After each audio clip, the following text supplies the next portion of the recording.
c'est une étudiante de soutien IPSY qui vient de m'appeler et qui en fait fait la différence. Alors qu'on lui avait dit « tu ne seras jamais infirmière ». En fait, c'est faux. On a travaillé en effet sur des lacunes, mais on a bossé aussi sur sa posture.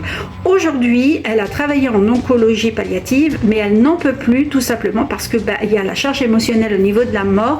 Elle souhaite partir de ce service et avoir une autre direction. Sauf que, sachant que les médecins lui faisaient confiance, que les infirmières lui faisaient confiance, que le cadre de santé lui faisait entièrement confiance, eh bien ils l'ont convoqué pour lui dire on ne veut pas te laisser partir. Donc qu'est-ce que tu veux? Parce que du coup on va te proposer d'autres postes, mais s'il te plaît ne pars pas. Vous vous rendez compte? Alors qu'on lui avait dit tu ne seras jamais infirmière, que tu ne vaux rien et que du coup il vaut mieux que tu restes aide-soignante toute ta vie, c'est très bien pour toi. Aujourd'hui on la retient en tant qu'infirmière. Donc vous voyez que rien n'est jamais arrêté. Il suffit simplement de s'accrocher, de le vouloir. Alors oui, ça peut prendre un petit peu plus de temps.